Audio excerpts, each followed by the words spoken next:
Welcome to Tech Talks. Hello, welcome to this session of the continuation of the previous topic, that is steady-state AC motor drive. In this session, we will learn about thyristors,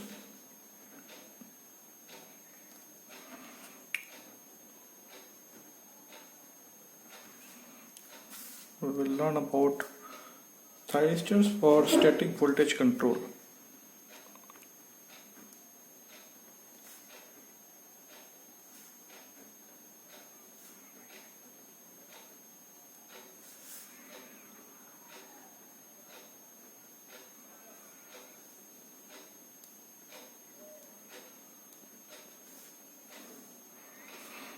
Continuing with our previous lecture on three-phase induction motor,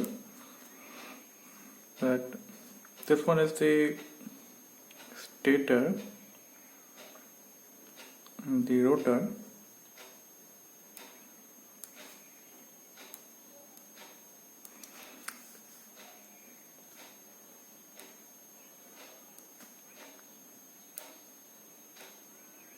You can control the induction motor, three-phase induction motor, with units of AC voltage controller, that is two thyristors connected in anti-parallel way.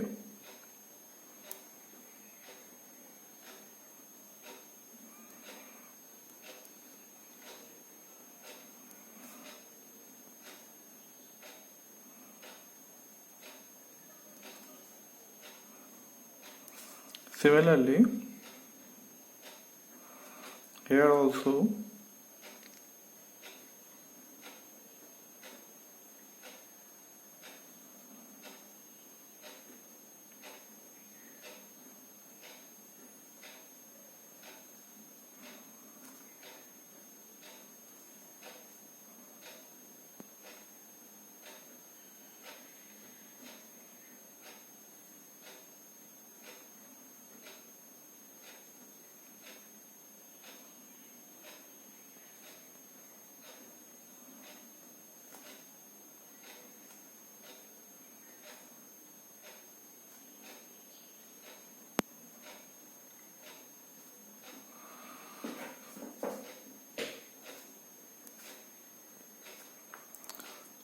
okay, so this AC voltage controller you have learned in your power electronic course. So what will happen if you just change the angles of this thyristors? We will get a voltage and current waveform of this pattern.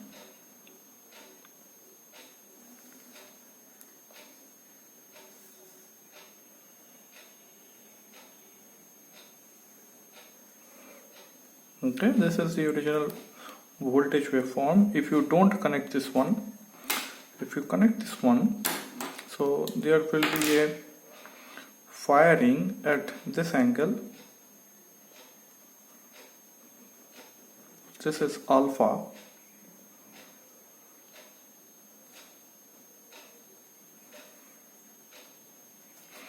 So the waveform, it will follow here.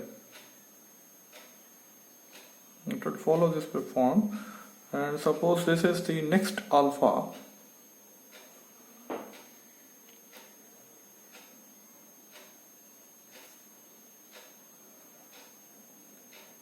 Next alpha, from here it will follow this waveform. Okay, then what will happen to here? But due to presence of this, the inductance in the induction motor, so the waveform would look like what? Waveform would look like till the power in that inductor that conducts. Okay, it will follow this pattern of waveform, and when it will not conduct, it will shift from here, and the pattern would look like this, the red colored. The similar things will occur here also. It will follow and then it will be shifting.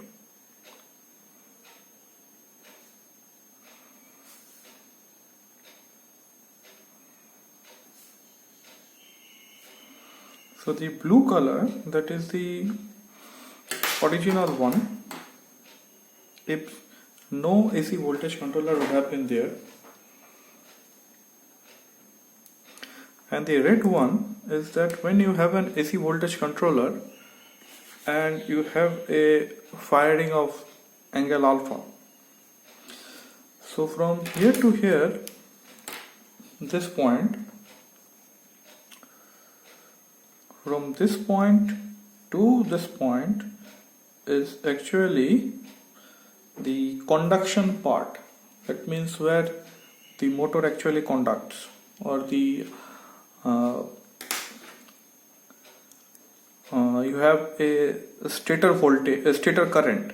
So this is the stator voltage, that is of one phase only, and of the same corresponding phase the current would look like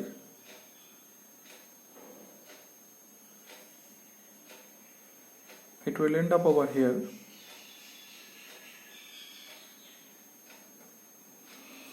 Okay, from here to here nothing will be there, since it is not conducting, and then again it will start from here and it will end up over here.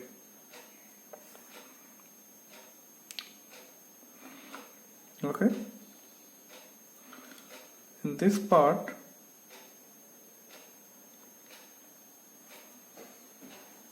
so this green color, this is the corresponding stator current of the same phase. That means if this is of phase A or phase R, this current is also of phase R. Okay. Now as I could see that the presence of harmonics,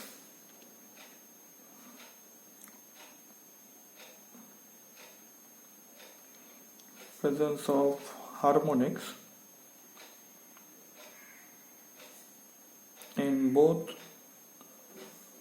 voltage and current waveforms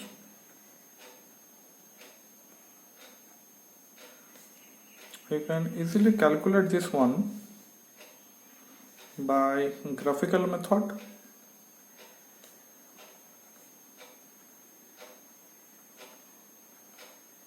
or by simple analytical method that you have learnt in mathematics.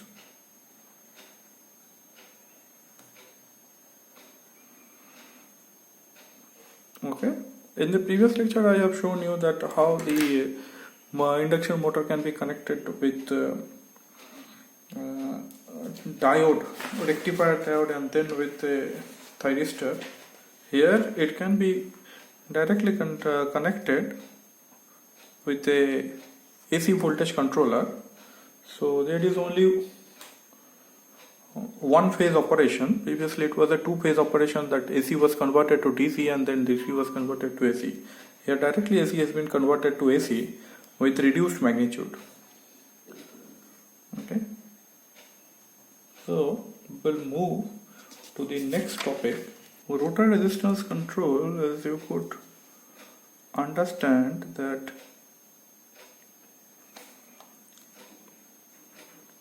this can only happen where you have an access to the rotor resistance. That means it can only happen in SRIM, slip ring induction machine. It is not possible in squirrel cage induction machine. It can only be possible in slip ring induction machine. Right? So how the speed and the power can be controlled in a slip ring induction machine using this rotor resistance is that you have a induction machine. This is one is the rotor. So as usual, the stator is connected to the supply. Here you are having that RYB, and from the rotor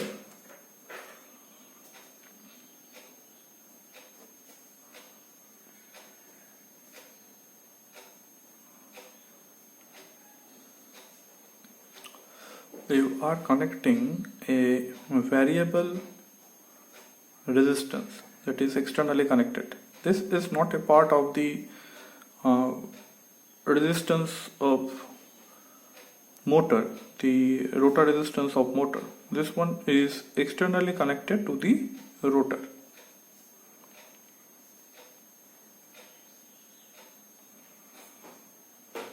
Okay. This one is the stator, this one is the rotor, and this one is the shaft.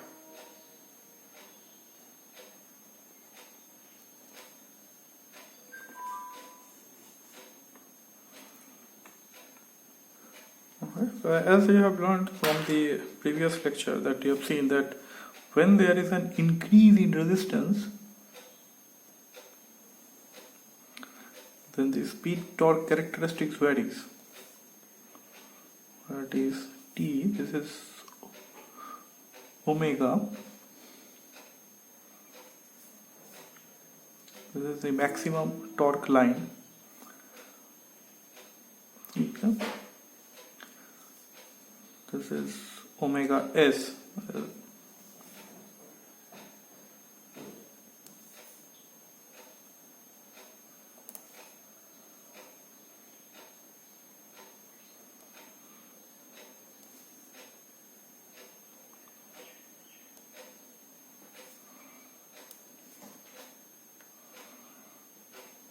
Okay, so suppose this resistance is R. This resistance is R. So here in this part, this one where R is equal to 0, that means the motor is operating only on the rotor's internal resistance. Here it is operating with R1, and here it is operating as R with R2. So from the graph we could easily tell that this R is 0, obviously this is lesser than R1, this is lesser than R2, and correspondingly it will be moving. So as you increase resistance, the starting torque increases. Note that when this resistance is increased,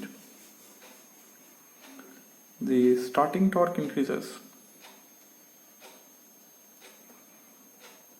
Okay, and the speed at which maximum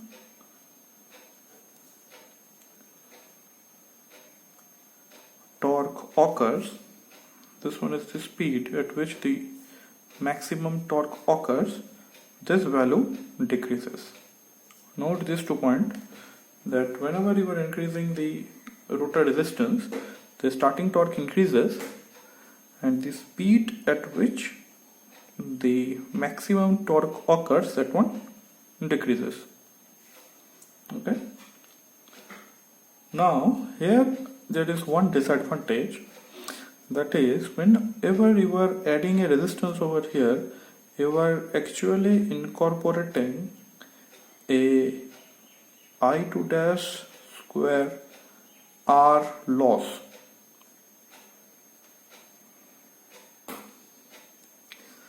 This is an extra loss to the machine that you are going to incorporate using this kind of technique. Okay, so we have to find out a more better technique than this one, so where this loss can be minimized or it can be made to 0. For that we have motor speed control with rotor chopper circuit. It is with rotor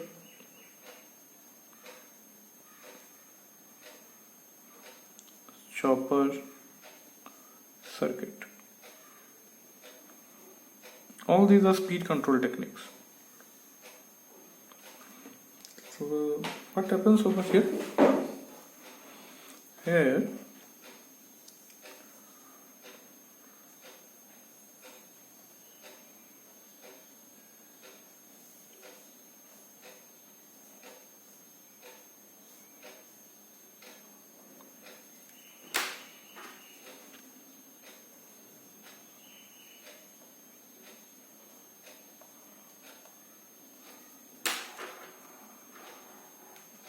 now this tree that is coming out of this rotor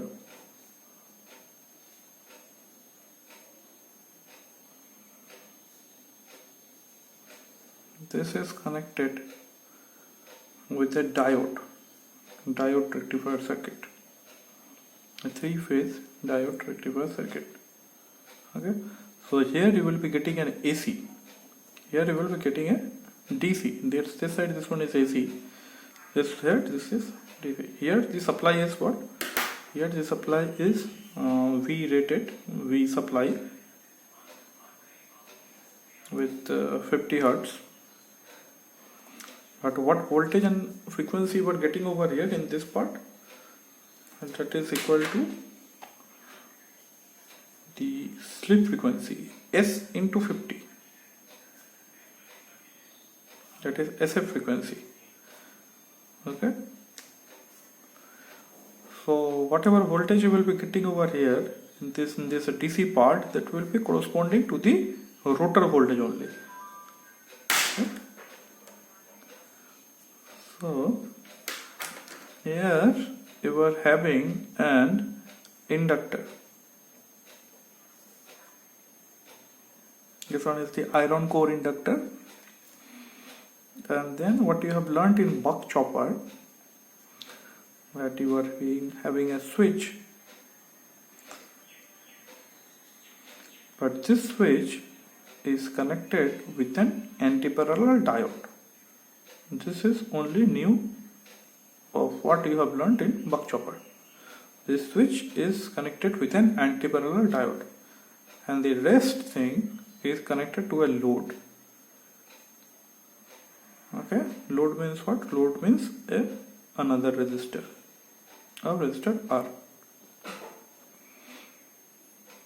Okay.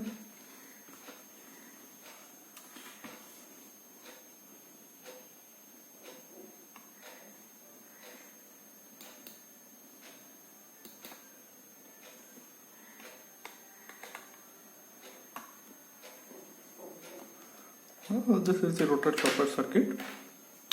So what advantages we are having over here? First of things, the number of resistances has decreased.